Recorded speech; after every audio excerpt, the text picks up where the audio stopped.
I'd like to introduce you to ResearchGate, which is a social networking tool for researchers, and I think it could be particularly useful for students.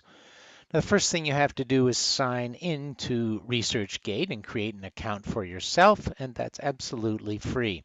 But let me show you some of the features that could be useful to you.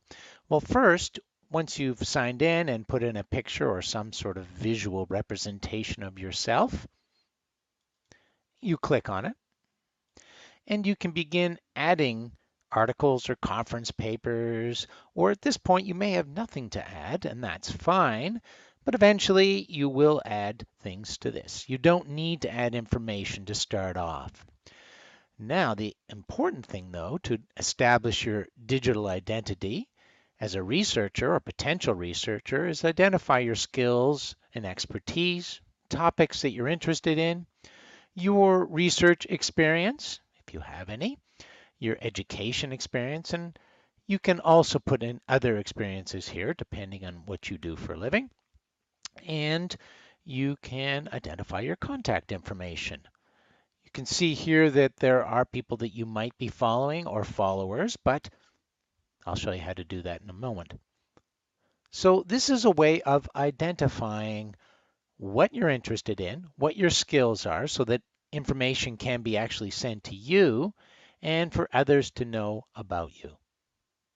The second useful aspect of this tool is you are able to search for publications. Now, I know you can do that in the library, but you can search for really new publications, ones that are hot off the proverbial digital press, or conference papers, or even idea papers. And that can be really useful if you're starting to look for a topic or trying to figure out an area to focus on. The other really interesting thing is once you find a publication, you will know the author. And if you think the publication is good, you can start following the author and you can actually contact the author through ResearchGate and ask questions. Can't do that of paper or digital papers, usually from the library. So this is a great tool to start interacting with people and researchers and asking questions. As I said, you can also follow researchers. So once you read a paper, you could search the researcher up. Maybe you've just got a paper copy and you can search the researcher up and start following them and develop a list. Here's my list down here, and you can start to develop your list, focusing on topics that people are doing research on that you might like to do research on.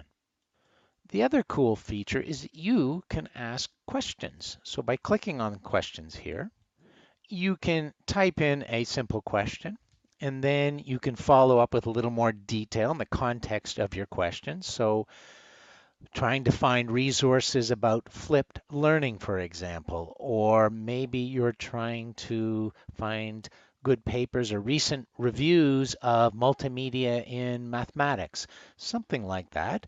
You can ask any question and you can engage in dialogue with other researchers or even your peers. Finally, once you have identified your information. Remember, we went to info and you picked topics that you were interested in, and you started following researchers. Well, if you click on publications, all publications in your field of research and your interests will be listed here. That's very useful so that you can, for example, set up, if you want to just focus on flipped learning, you can set that up. And all the most recent articles and conference papers listed in that area will be listed here. So that's quite valuable.